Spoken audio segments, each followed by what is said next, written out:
Hey, everybody, and welcome. This is Bob. Today we're talking to Pablo Lewin. Did I say that right, Pablo? Absolutely correct. Oh, wow. I Very can't good believe it. pronunciation.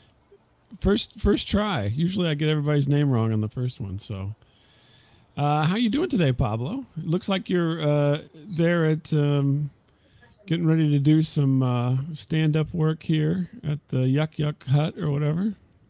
Absolutely. I came prepared with a lot of main jokes that mean absolutely nothing. Oh, we don't care if you're clean or not. To be honest with you. Yeah, well, I took a shower this morning. Oh, well, good. I see you have a nice shirt on there. Very Well, nice. it's I my, went with my usual green, if you haven't noticed. I love your getup. It's quite nice. This is my retired man uniform, the Hawaiian shirt, the perennial, ubiquitous Hawaiian shirt. Oh, fantastic. Well, and you are retired. I mean, we can talk a little bit about that if you'd like. You retired from From flying the skies the as friendly skies. they were friendly most of the time. A few times they were not friendly, especially after 9/11. For Oh, well, yeah, that was the. several years, they were not friendly at all, and it was They very didn't. tense. They didn't want anybody to fly after that for lots of reasons, I suppose. Exactly. Bringing everybody down again, Pablo. Come on. Yeah. Let's bring everybody up. Yeah, bring everybody up. Let's. I'm retired, so I'm no longer a danger in disguise. So Oh, well, good. That's all you fantastic. guys are safe now. We're safe. Safe from you being in the pilot seat, I guess. Absolutely. So, were you? Let me ask you a quick question about being a pilot, since Yeah. you brought it up. Sure. So, I mean, totally honestly, right? The big parts are, doing all the paperwork, right? Yeah. Getting you to the, getting everybody, to the area where people load up and unload, taxiing back and forth, and then taking off and landing. What do you do in between? We do stand-up comedy, and I had a little portable stage that I would open the door, and I had 200 people watching me intently. who are who are trapped. They were trapped. They were paying attention. So I would try my jokes on them, and Oh, somebody else fly the airplane. I mean, the airplanes fly themselves. I was just that's what I mean. It seems like once you get going, Absolutely. you're Well, the good kind of news is that they're computerized. The yeah. bad news is that they have Windows 11, so it crashes all the time. So we'd have to reboot the airplane in flight. In flight. Yeah. Well, Horrible, that horrible. sounds a little bit hairy there. I don't know. Yeah. Rebooting in flight. Do you dip a little bit? Do you lose some altitude when that happens, or is it just everything just kind of screaming along, so it doesn't matter? Yeah, but it was so smooth that you guys didn't notice. Oh, okay. So it was a warm boot, not a cold boot, as they But used to if you want say. me to be serious, there's much more than auto flying when you're flying the aircraft. It's not paperwork. You do a little bit of paperwork. Dispatchers usually the paperwork, and we Oh, approve, okay. and then we modify it based on reality of what's going on.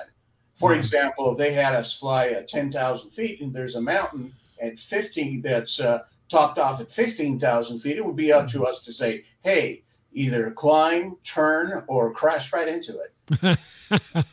Okay. Do you break out the magic 8 ball at that point? Absolutely. We did magic. We had a Ouija board, we talked to spirits, the whole thing. Gotcha. Well, that's interesting. The I always wondered because I mean it seems like it's just magic, right? Whenever you're on the plane, and so it seems like there's a lot happening at the front end and the back end, and then the middle part. It's just like everybody's just waiting. They just want to get where they're going, and there's just a whole lot of waiting going on. Well, the middle part, you're always monitoring the aircraft, the systems, the navigations, communicating all the time, plotting. You always have to be ahead of the aircraft, making sure that there is no weather. And if the weather is ahead, what other routes we can take, what fuel situation, equipment situation. So there's a lot going on. Even when the aircraft is an autopilot, because the autopilot may fail too. So you do want to have Right. Well, if you had to reboot it, yeah. you have to reboot it. You know, you want to Yeah. have at least a pilot and a dog.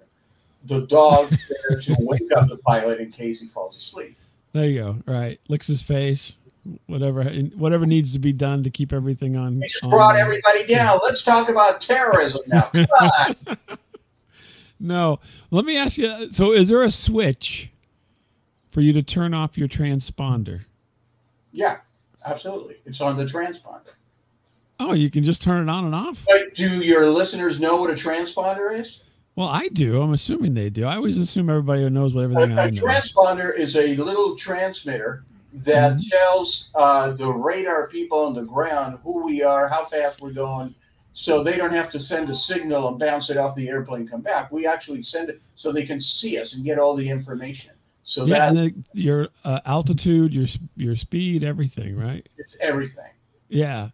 So Except you can for just the Malaysia flight, they had it off. well that no, that was my question because my understanding is, and they always say in the movies at least that the transponder is always transmitting, and so therefore you always know where everybody's at. But if you can turn it on and off, I mean, you're like, hey, we're over here. Well, we're over here.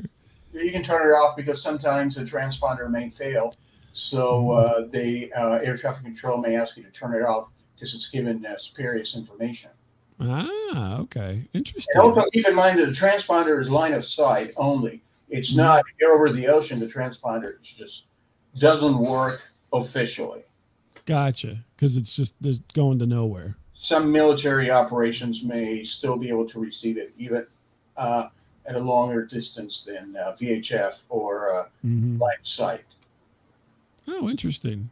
Yeah. I was always curious because nowadays there's all these apps for tracking flights, right? So, Sure. and that generally is the transponder data. So it's what the flight number is, what the flight, who it is, Southwest, whatever, and then where they're going to, where they're coming from, how high they are, how fast they're flying. And I always find it interesting because I live in St. Louis and I live out of the city, and the flights come over, and then sometimes they don't appear on those things. Oh, well, some flights may not have a transponder on, or it may have failed, or they could be flying in visual flight rules called VFR, in which case they're transponding the number 1200, meaning that they're flying by visual rules. They don't have a flight plan, and they don't want to be known who they are. Ah, the sneaky people. It's just that it doesn't send all that information. But I was just curious because all the aircraft are changing that, where even if you're on VFR, you're still getting data from that specific aircraft. Gotcha. Because they don't show up on the whatever it's called, flight radar, whatever the app's called. I can't remember now. Flight tracker. That's what it's called. Flight tracker. Yeah. Yeah. That's interesting. I was curious since I had somebody who actually has some knowledge. I figured I'd pick your brain a little bit about this. Absolutely. When you were flying, did you ever see something that shouldn't be flying? Yeah, a couple of passengers. Holy cow, they were drunk. They should not have been flying. That time I picked up the Rat Pack in Las Vegas. Oh my goodness, they were so rip-roaring drunk that unbelievable. They should not have been there. Well, I was thinking more outside the window myself, but that's good to know as well. Yeah. Was somebody giving you pointers over there? Yeah, somebody is bothering me here. Oh, hello, somebody off to the I got one of my ex-passengers. They're suing me in their ear, handing me They said my landings were too firm. Landings. I used to call them landings with authority. A man's landing. Where you jars your whole body. Yeah, where everybody's spine compresses. Yeah. When you touch down. Oh yeah. Well, at least you're landed. I mean, that is a little bit reassuring. You know what I mean? Any landing you can walk away from, it's a perfect landing. Perfect. Didn't break. And I never broke an airplane in almost a 40-some year career. both the Wow. airlines and private jets. I've never broken an airplane. How about that? Did you go to? Were you a military person that went to Civilians, become strictly civilian. civilian? So did you go to school for I aviation went then? to school for aviation, my 4-year degrees in aviation Oh wow. from Cal State LA, and I learned to fly small airplanes. Then I was a flight instructor when I was 18, just a whippersnapper. And Oh, then, interesting. yeah, when I was 24, I got a job flying Lear jets for movie stars and famous Oh people, my rock gosh. groups on tour. And I did that until I got hired by TWA, St. Louis. TWA. Yeah, great airline, great people, loved them. Yeah, it's a shame that it's not around anymore. It's a shame. It's an absolute shame. Well, that's interesting. So you flew Learjets and so forth. I That's flew Lear fascinating. jets. I So flew movie stars, and I flew rock groups on tour, Aerosmith, Loverboy. Loverboy. Hey, Uh, we're Prince. working for the weekend right here, Pablo. Yeah, I did that. That was great. That's fantastic. Any And by misadventures the that way, you can talk about? going from aviation to comedy, it's a straight line. I mean, it, We'll get to the comedy part. I'm almost done with my no. plain questions. You still have to ask me the question that everybody asks me. Well, I'm going to try to avoid that. Okay. Well, you tell me if I hit it. You maybe go ding ding or something. All right. So, any tales from your private charter jet days that you could mention, or? Yeah, I flew famous tennis player Joe McEnroe on tour, and I was John ready. McEnroe. You said Joe McEnroe, I think. Did I say Joe McEnroe? Yeah, John McEnroe, I think. Yeah, I meant to say John McEnroe. I'm sorry. Was Tatum O'Neal his wife at that point, or no? Yes, and this is the story because he was well known for yelling at people and being. Can I say 4-letter words here? Yeah, you can say whatever you want. He had the he was thought to be a complete asshole, Mm-hmm. and I was loaded for bear. I was ready to handle, and he turned out to be the nicest passenger I've ever had. Super friendly, great guy, and Tatum O'Neal was not that friendly though. Well, she had a tough life. She had a tough life. Yeah, I think my interpretation of John McEnroe being just your lazy Midwesterner watching from the sidelines is he was a very intense competitor, and he didn't like a bunch of idiots, and he would tell them. I don't think that he was really mean per se. I think he was mean to people who were not functioning at a level that was acceptable to him. Yeah, I didn't know that at the time. All I knew was what I watched on TV. And Right? Yeah, you get the media, right? They just so tear everybody up. it's going to be a complete asshole nightmare. And I was loaded for a bear, but it turned out to be a gentleman. Yeah, Guy. I think generally, so like Gordon Ramsay and other folks that kind of fall in that little avenue, if you will, I think are typically regular, fairly nice people. It's just they're in situations where they are free to express themselves, and they do, and people, just assume they're all just jerks or something. Absolutely. But it's competitive, right? So they're in competitive areas, and once you're in competition, it gets hard to kind of reel that back.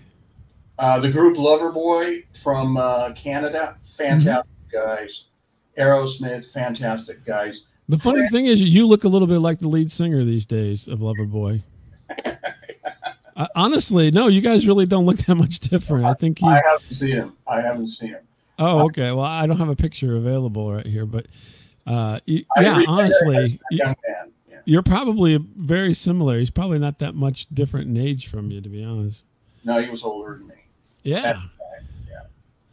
So let's segue into the comedy. So you retired, and you're like, what does a guy do who had this fantastic, bon vivant lifestyle, traveling at least the States. I don't know if you did any overseas flights. Yeah. I was an international pilot. Oh, were you? Oh, Before I fantastic. answer that, let me tell you the question that everybody asked me. What's Oh, I skipped over the question everybody asked the me. most dangerous thing that's ever happened to me? The most pressure that's ever happened to me. And I'm going to tell you right now. I'm going to give you an exclusive here that pilots actually. Everybody asks you, then it's not going to be exclusive. Well, it's going to be an exclusive here. Believe me. Okay. Because everybody thinks, oh, an engine failure, a wing falls off. Well, if wing falls off, it's all over. But or something like that. No, I'll tell you what's the most dangerous, most pressure thing that a pilot goes through is wanting to go to the bathroom at the wrong moment. You know what? I was going to say that using the airplane toilet. Because let me tell you what the procedure is for real. You have to call when you want to go to the bathroom. You hold it as much as you can. You're in the cockpit, okay?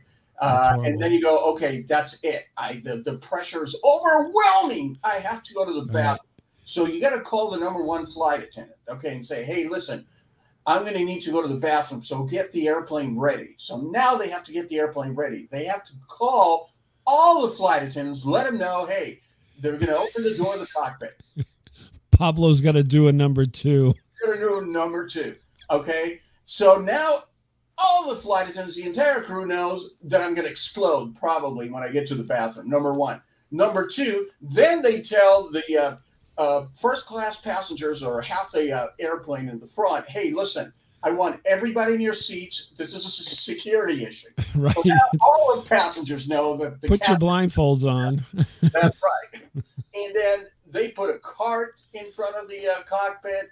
And to block anybody from trying to get into the cockpit, when you open the door, get out, and you get 200 pairs of eyes watching you, knowing full well that you're going to defecate in flight. Okay? Talk about pressure. Now there's pressure. I mean, that's enough pressure. Then you got to do it in that little tiny bathroom. And you got to do it in a little tiny bathroom. And I have a big ass. I could get stuck in there. Then what happens? Who's going to land the airplane? Holy cow. That's pressure. That is a lot of scrutiny. It gets worse because if you're on final, that is within 7 miles of the airport landing, you got to be in the cockpit. Now you want to go to the bathroom, but you can't because you got to land the airplane. You land the airplane, you get off the runway, and now there's like 30 or 40 airplanes waiting for a gate, and you're in between runways. You can't get out of your seat. You got to wait an hour and a half holding it. You can't go to the bathroom. That's the most difficult, most pressure that a pilot can ever go through. I can imagine. Jeez Louise. Brutal. Here you go. Well, this isn't exclusive because I've talked about it before, but let's see. I haven't flown like you. I'm not extensive flyer, but over the years, I'm like a regular vacation type person. And I think it was 2 years ago, it was the first time I used an airplane toilet in a jet. And I've probably been flying, 30 years? Can you imagine? Yeah. You just get hit something I don't know. News flash. I didn't touch anything, and the microphone just went off. Maybe my story about being under pressure, this thing couldn't handle it. Well, but yeah, first time I used it, I flew, occasionally, and yeah, first time I used it was just a couple of years ago. Because now I'm older, and when you got to go, you got to go. So It's not like you can, For example, right now I'm sitting on a toilet as we speak.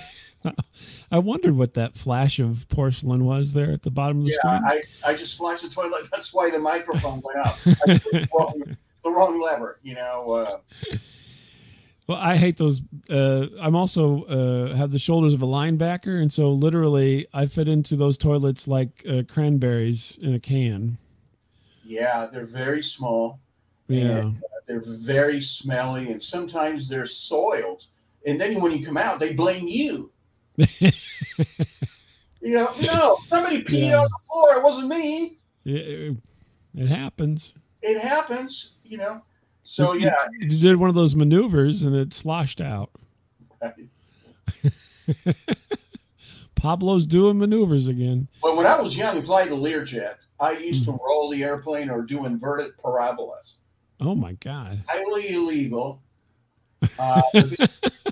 Statute of limitations here. Yes, I hope they're. I don't care at this point. So what if I lose my licenses? I don't care. I don't need them anymore. But they're not called licenses; they're certificates. But yeah, there's a difference. There's a difference. It's a privilege. Yeah. Yeah. Well, they said, oddly enough, the United States government, there's a lot of privileges that go along with being in the U.S. That's right. Absolutely right. Yeah. So the comedian stuff. So you retire, right? Well, I wasn't only retired. I mean, I started doing. I was a comedy buff since the '70s.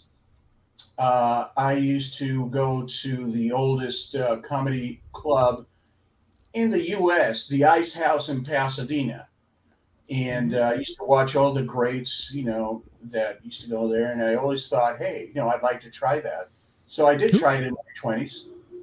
Who was the most famous person you saw there? Robin Williams. He actually died on stage. He couldn't get a laugh. Really? Yeah. Oh my God! Was he doing his usual kind of shticky? He was doing his usual kind of running around. He must have been affected somehow. He wasn't that great that night. But yeah. I figure if he can bomb, I'm a nobody in show business. I can bomb too.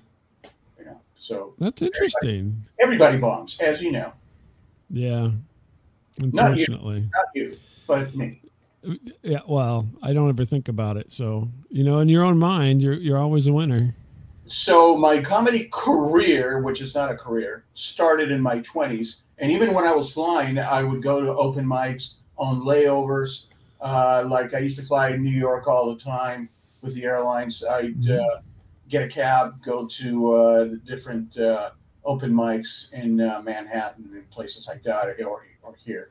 So, but I started taking it semi-seriously when I retired because I have a little more time now. Mm-hmm. Oh yeah, well, because then you can be available. Whereas if you're flying and so forth, I mean, your availability is pretty limited. It's got to be a sucky schedule because it's not like you go from 9 to 5 and then you get a good amount of time at the end of the day to have you as your own. You kind of go and then you're like, I'm exhausted because it's not the right time here. And then you got to sleep for a little while, no matter what time it is. And then you're up again and gone and go to someplace else. Absolutely. You're absolutely correct. And remember, people say, well, you only fly 15 days a month, but you're gone 15 days a month. That means 24 hours a day.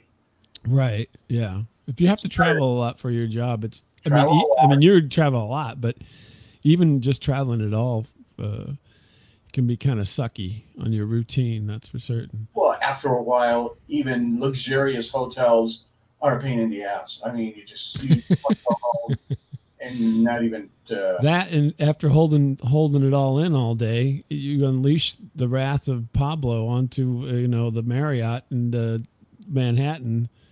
It can only take so much. That's right, Bob. And that's why I do comedy. I do comedy not so much so that I can get a sitcom or be famous or screw some chuckle fuckers, which would come in handy. No, I do it mainly for the adrenaline. And you know why I need the adrenaline? I need the adrenaline because it makes me regular. Okay, that's right. I'm no longer constipated. I do my show. I come home. Boom, number 2. Beautiful. That's why I think whenever you do your tours, it's called the Drop the Deuce tour. I like that. That's pretty funny. Pablo's Drop the Deuce tour. So you decided you're going to do this more. I mean, this fascinates me in so many ways because. If you, all the polls, all the media, all the, sources say public speaking is way worse than flying a plane. As far as you talk about being nervous and so forth, way worse than just about anything is getting up in front of people. I would hazard to say getting up in front of people and trying to make them laugh is even worse. Absolutely, and it requires preparation, experience, and you just can't go on stage, as you know, and just not know what you're going to say, because you're going to have a bright light on you. You're going to have people watching you, expecting you to say something. So you have to have material. Material. You got to have proven jokes or jokes that may or may not work, but at least you have to have something. You just can't improvise it. Now, I did study improv for 10 years with the founder of the Groundlings, so I can improvise really well. But Mhm. when you do stand-up comedy, it's totally different. You have to have material. You have to know what you're going to say, have an idea what you're going to say, and you got to have passion, say it with emotion. That's just it depending on who you are. But Stephen Wright, he doesn't really emote that much. right, it's a different type of right. It's in his character to not emote. Yeah, deadpan. Yeah, Yeah, but that's interesting. I'm more like in the line of Sam Kinison type. Oh yeah, well he over emotes. Yeah, that he's on You the know, other end of the I'm just spectrum. halfway there. That's right. But nobody wants to hear a comedian who talks like their neighbor. I mean, honestly, you think? And you got to remember, when I was a pilot, one of the features of being a pilot is to control your emotions. No matter Mhm. what happens, you got to get on the PA and go, ladies and gentlemen, Captain speaking.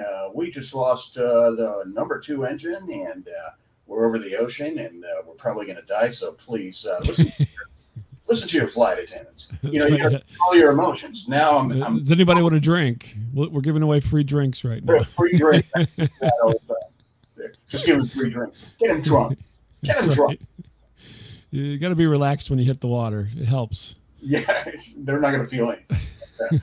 At least on the way down, they're going to be happy about it. Hey, so, So it sounds like you had these kind of aspirations, obviously, all through your life, and then now you're trying. You're making them happen. I mean, that's the goal, right? So you mentioned it's not really a second career necessarily, but it obviously was something that you wanted to do for a while. and I'm going to tell you why aviation and stand-up comedy are similar. They're both based on reality. You cannot you cannot be self-delusional when you're flying an aircraft. If you're at 10,000 feet and there's a mountain that it's at 15,000 feet and you know you're going to crash, you have to deal with reality. Either turn, climb, or crash right into. If you want to kill yourself, nobody does. Same with stand-up comedy. Stand-up comedy, you got to be real, Mm-hmm. and and your destiny is in your hands. Just like when you're flying, when you're doing stand-up comedy, up on stage by yourself, doing everything, material, delivery, emotions, everything else, punchlines, everything else, you're doing it by yourself. So in that respect, they're similar. Where they're dissimilar is when you crash and burn, on stage. It's totally Yeah. Well, you don't get the option, right? I mean, that's not what you're supposed to be doing. you don't want Do to you crash get and burn. bonuses? Do you get bonuses not to crash? Anyway, I'm just. Yeah, we get to live. You'd be like, Pablo, you didn't crash this year. End of the year bonus. Thank you very much. The airline appreciates your, loyalty to not crashing. The but it is interesting though that but now it's interesting how similar but how different. So like you have to be very stoic as a pilot, and not basically get yell fire in the cockpit. But as a comedian, you want to. I mean, that's the whole idea, is you want to get everybody revved up, right? So it really is the opposite end of the spectrum, I would think.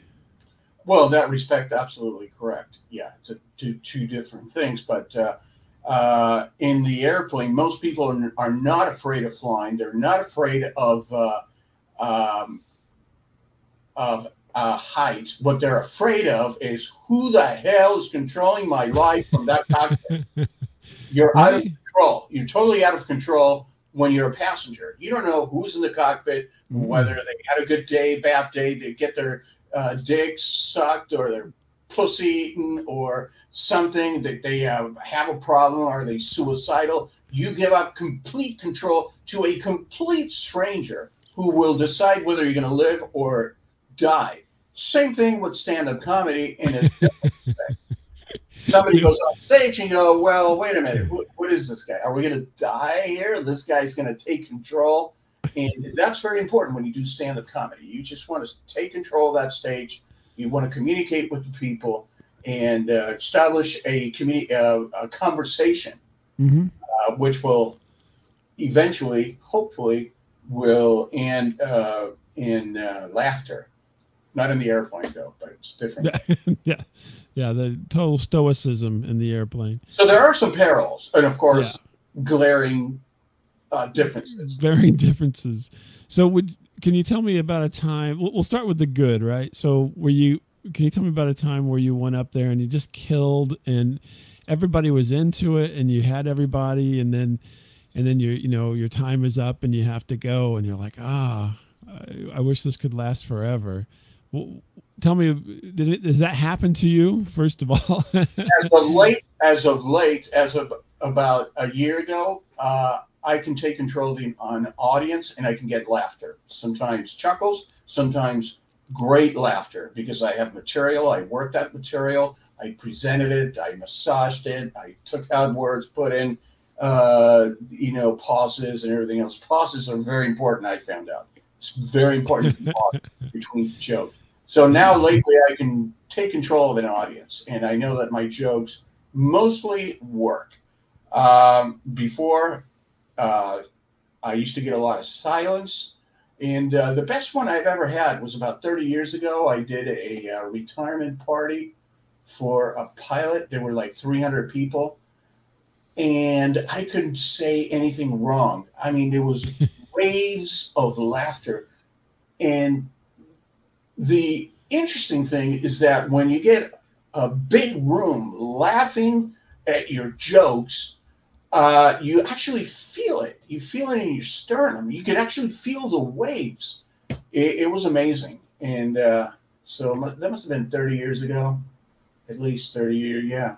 Do you think the reason for that was because it kind of was your audience, as it were? So you knew, kind of touchstones that would be like, okay, I know this is going to kill because everybody who's in this profession thinks this is hilarious. Right. I tailor the jokes for aviation people, and they knew the nuances and experiences, so they knew how ridiculous some of the things that I said were. So they, it was that.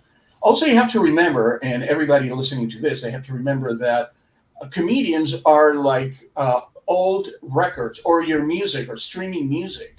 Some people like this kind of music, and some people like other kinds of music, and they don't mix. So comedians work for certain audiences. You try to make it as universal as possible, but sometimes it doesn't work because they're not your not people. I'm not going to say they're not your people. They're not your audience. They're not in tune with what you're in tune.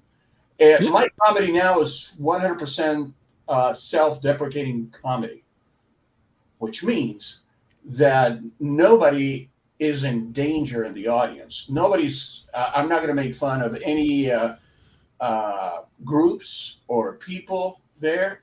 I'm making fun of myself, and it's universal enough that everybody laughs. For a minute you said self-defecating, but that was just from our earlier conversation. Oh, did I say self-defecating? No, you didn't. You said deprecating. Oh, I was self-deprecating while self-defecating. While self-defecating. Yeah. That's right. I'm wearing Depends. Sponsor for tonight. Yes. When you reach a certain age, you may want to buy some too. So that's kind of your high point. What low point? I mean, so your high point came kind of early in this kind of interest here. It sounds like. I mean, because you've been going. Right, and I would have quit, but aviation paid so well that you can't quit that. So I kept. Right. Yeah. True. So one of the mistakes that I used to make is make jokes about aviation based, and nobody Nobody wants to hear a pilot who's funny or anything in aviation is funny. I immediately I either turn audiences off if I do jokes about it, me being a pilot, or they go into a didactic mode where they want to learn. Oh my God, I want to learn. There goes the laughter. So I didn't even talk about aviation and during my sets. Gotcha. Yeah. By me being old. I think it'd be kind of funny if you put on the old uniform and went up there, and it was kind of Wally-esque, because you've gotten older and doesn't fit quite right anymore. No, that's a character. I mean, I can do characters. I went to acting school too. I studied with the most famous acting coaches in the U.S. And I went to film school also. And if you look me up on IMDb, the Internet Movie Database, Pablo Lewin, you will see that I haven't made a film in about a year and a half, but I do little projects. I film, edit, and all that, and I act. I acted, not so much lately. So I was always interested in the arts, which is the opposite of being a pilot, which you have to. It's very stringent, very strict, and but you got to follow rules. Yeah, you got to follow rules to the T, and if you deviate from any rules, holy cow! Right, yeah. Watch out. I want to deviate. That's funny. So, has there been a worst experience for you? Like, I mean, can you kind of describe it? Well, the worst experience that any comedian can have is silence. Hecklers I can handle. Hecklers are a godsend. But silence, not lately, but I used to have silence a couple of times in the past. How would that have, how did you take that? Well, you start sweating. You go, you got the light, you do your joke, nothing happens. All you hear is this. That's all you hear. And then they're doing physicals out in the audience tonight. Free physicals for everybody. Free physicals. Yeah, exactly. Hernia test. And then you try another joke, nothing happens. And you keep going and you go, and then you get the sweat. You feel all that. And then you go into a tunnel vision. You go, what do I do now? That's when you got to do anything. You got to make a fool out of yourself. Lower your, pants. Just dance the Macarena. Something. Yeah. Some comics seem to relish that. So, like when they go down the road to bombing, right? They lean into it real hard. I can think just off the top of my head, Norm Macdonald seemed to be one of those type of guys, right? So, a genius. He would people wouldn't kind of grok his shit, and he would just keep going, and he'd just dive deeper and deeper and deeper, and wouldn't try to come out of it.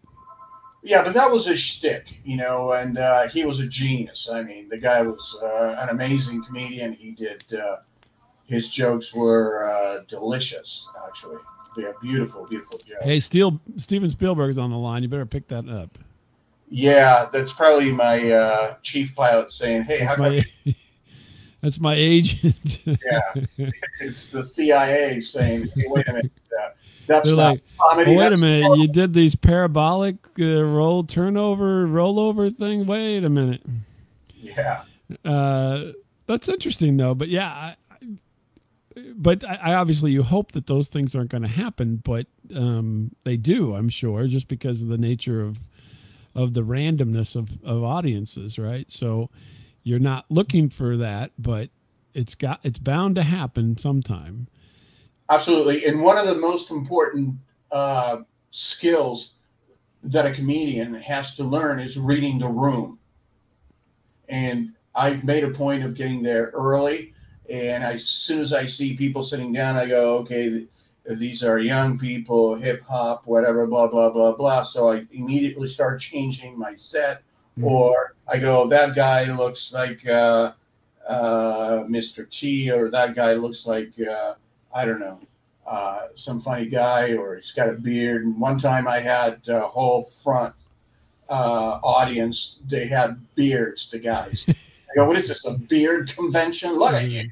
I mean, without insulting, I go, that looks very manly. You know, I also want to get a beard. Got as far as my groin, that's about it. But, I got the best ball sack beard you've ever seen. Absolutely. You know, and you guys want to see it? You know, I can show it. But, so I get nervous laughter that way. But you got to read the room. You have to read the room.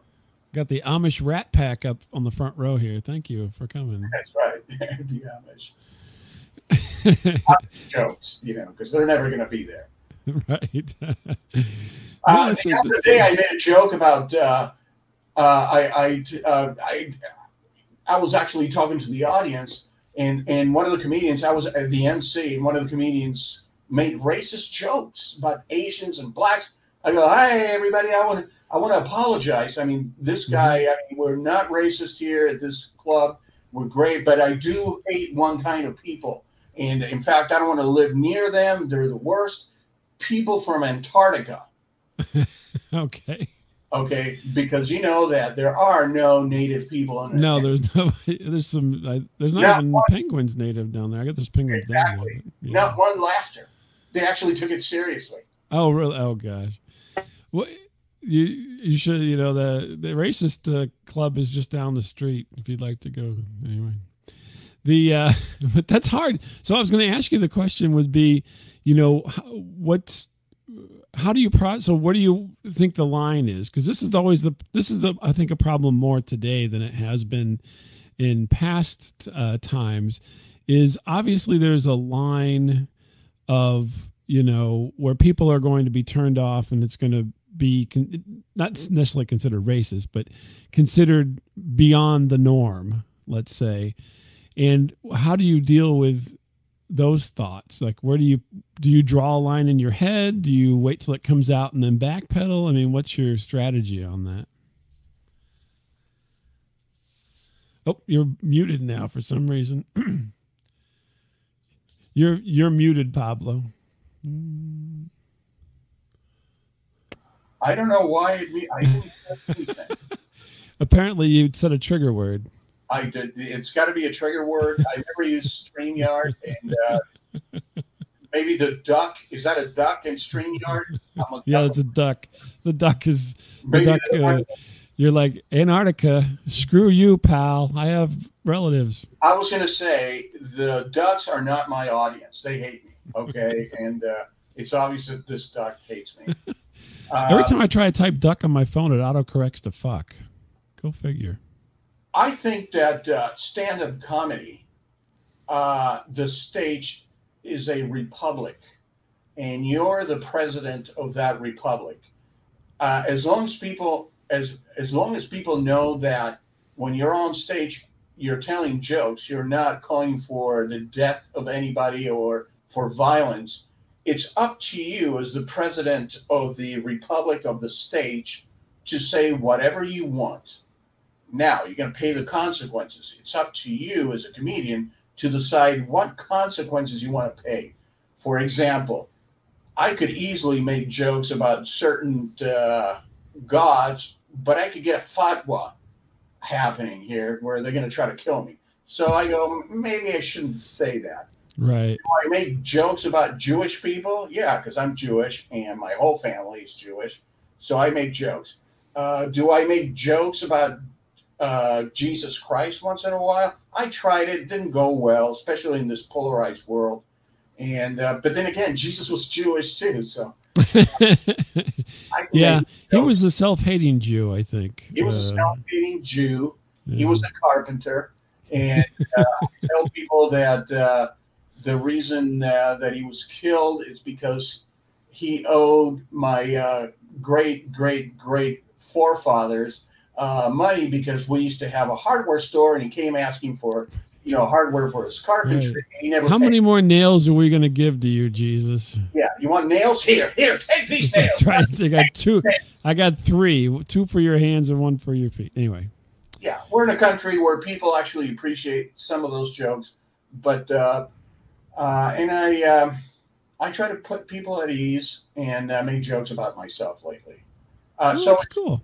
So it's that dangerous. Comedy is dangerous these days, unless you're very famous, and then all is forgiven. the there you go.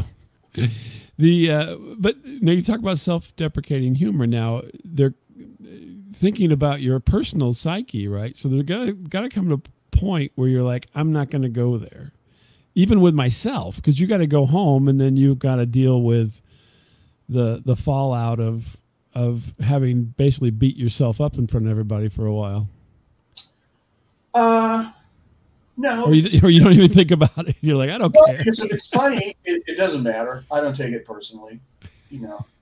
because Especially, somebody and at sometime in the night after your set's done, you're going to see somebody and they're going to use the joke you used on yourself on you. yeah, I don't care.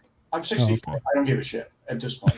I'm beyond that. Once again, if it's funny and you make fun of me, love it. I love it.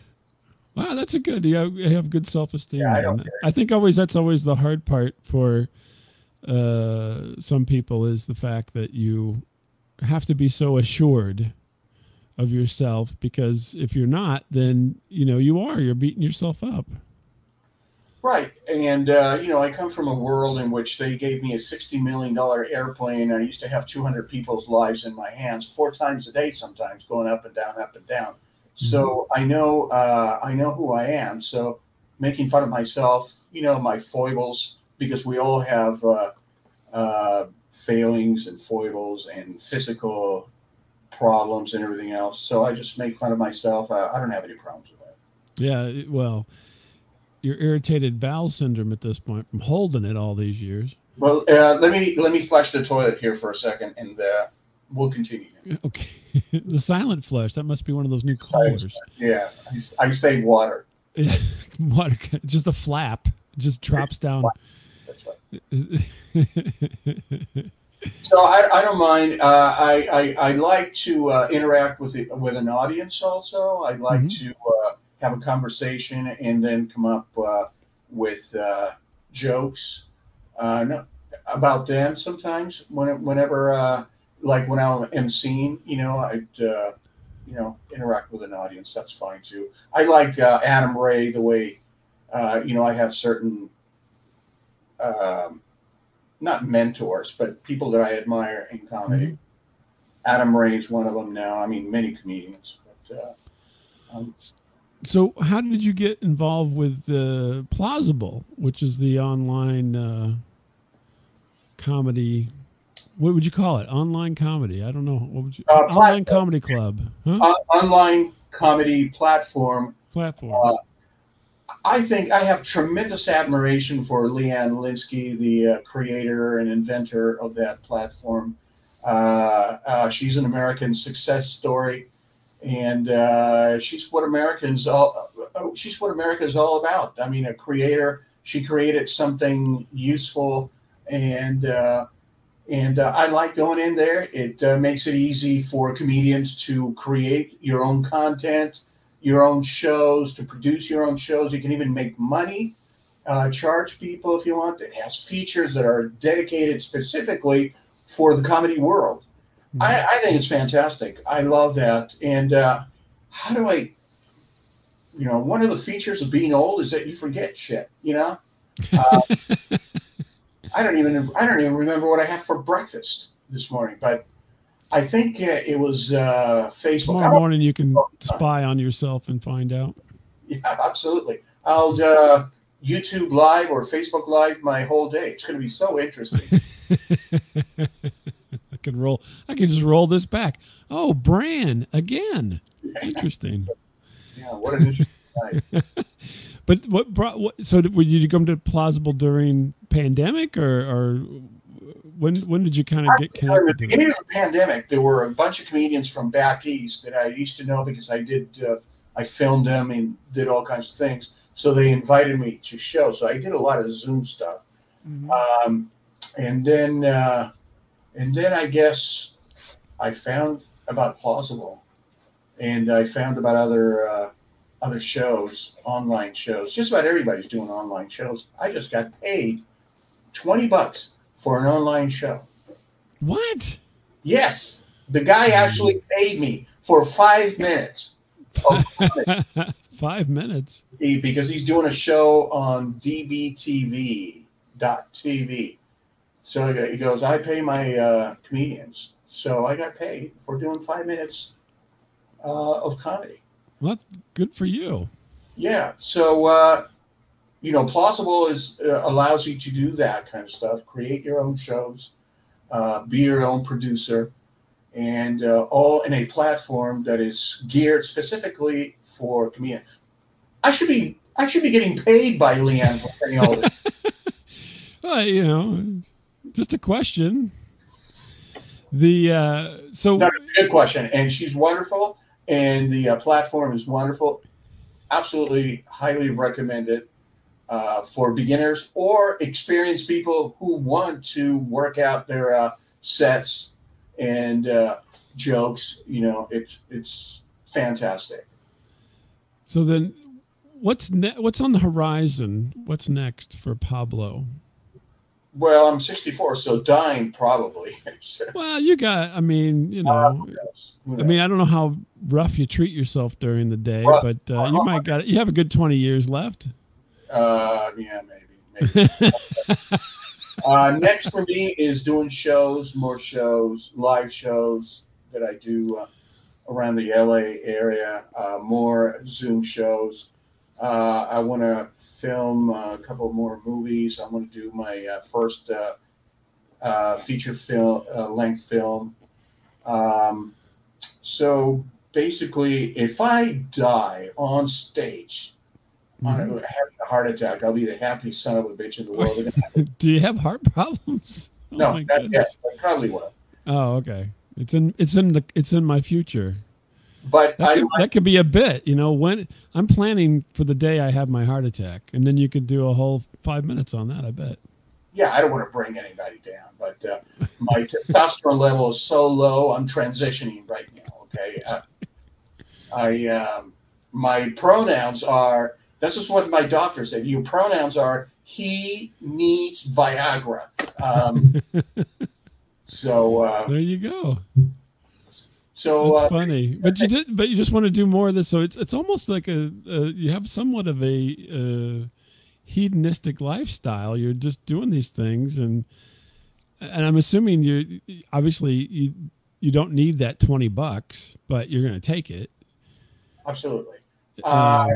It's just the fact that I'm getting paid as a comedian, and the Wright brothers in 1902 only flew 103 feet. And 66 years later, we went to the moon. So today I got paid $20. But 66 years later, I'm going to be dead. So who gives it? 66 years later, there'll be a plate on my tombstone. You can leave your change. Oh, you know what happened here? I just hit the table like this, and the microphone went out. Oh, there you go. So we need a palsy-proof microphone, please, for Mr. Lewin. Oh, that's fun. But it sounds great. I admire you for doing exactly what you want to do. There's so many people in this world who complain endlessly about not getting to do what they want, even though they can. And you are. Yeah, let me say something about that. Okay. In this country here, you can do whatever the heck you want. Okay. As long as you do it. You don't have to be good. You have to just keep doing it. I am the most mediocre son of a bitch you'll ever meet in your life. It doesn't get anybody lower than me. But something that I do have that most successful people have is that whenever I'm sick enough to like something, I just keep going at it, even though people will tell me you're not funny, you can't do this, you can't do that. I just have that disease that I have to do it, and I keep doing it, and I keep doing it. Next thing you know, you're getting good at it. Next thing you know, people start calling you. That's how it works. Every time. People have talent. It's bullshit. Talent is bullshit. Because I read about every artist, everybody in every field of endeavor. The only thing that counts in life is that if you like to do it, if you're passionate to do it, and you keep doing it over and over and over again, and you, even when you fail, you just keep getting back on the horse, you will get there. Guaranteed. It's mathematical. Pablo Perseverance Lewin, pilot, comic, future advertiser or advertised spokesman for a myriad of products, including Viagra, Depends, and possibly caskets. Oh yeah, no, I'm going to be burned, but caskets too. Sure, why not? Oh, you're going to. All right, maybe not a casket. Maybe what do they call those things that hold your ashes? Urns. Best propane you can buy. If you want to burn, if you want the best little ashes, people, you got to get this propane from Esso, ESSO from Europe. Oh man, you're going to burn. There you go, burn, baby.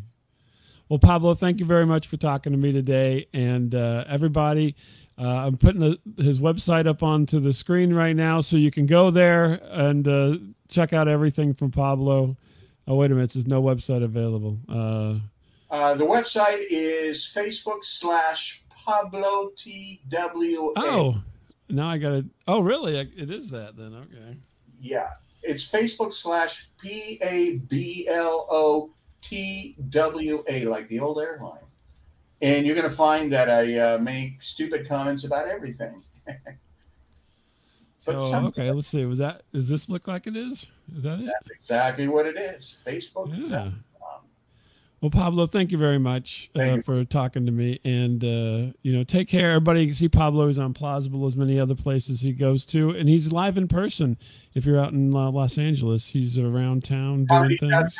Sometimes even the Comedy Store. I get invited there. Different venues in LA. There you go. Thanks, Pablo. Hold on just a sec.